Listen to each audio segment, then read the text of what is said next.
58페이지 1부터 읽습니다. 황 소장의 부동산 스토리 2. 임대관리 부동산 사무소 선택하기. 대부분 매매를 중개한 부동산 사무소에서 임대관리를 맡게 됩니다. 하지만 자신이 선택하기도 하며 임대관리 부동산 사무소를 선택할 때는 다음의 요건을 꼼꼼히 점검하길 바랍니다. 해당 지역에서 오래되었다고 해서 무조건 믿을 만한 건 아니다. 개업한 지 얼마 안 된 부동산보다는 오래된 부동산이 낫습니다.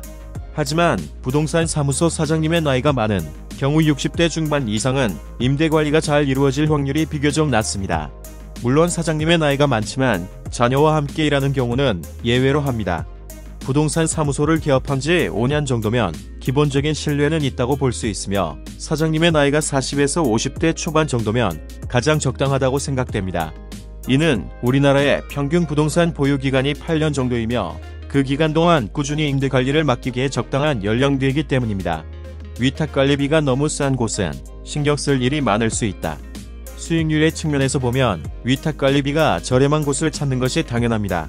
하지만 위탁관리비가 너무 싸다면 해당 부동산 사무소에서 수동적으로 관리하는 경우가 많으며 별일 아닌 일에도 주인에게 전화를 걸어 신경 쓰이는 경우가 종종 있습니다. 물론 그럼 잡다한 일에 신경 쓰는 것이 별일 아닌 사람도 있겠지만 그렇지 않다면 번거롭고 귀찮은 일이 될 수 있습니다.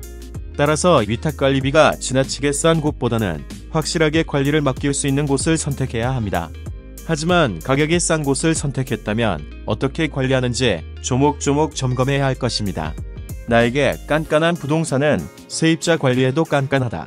말 그대로 나에게 깐깐한 사람은 그만큼 세입자 관리에도 깐깐할 가능성이 높습니다. 즉 임대관리, 시설관리에 철저하고 월세 입금이 안 되면 집주인보다 그 자신이 더 불편하게 생각하는 사람이 있습니다.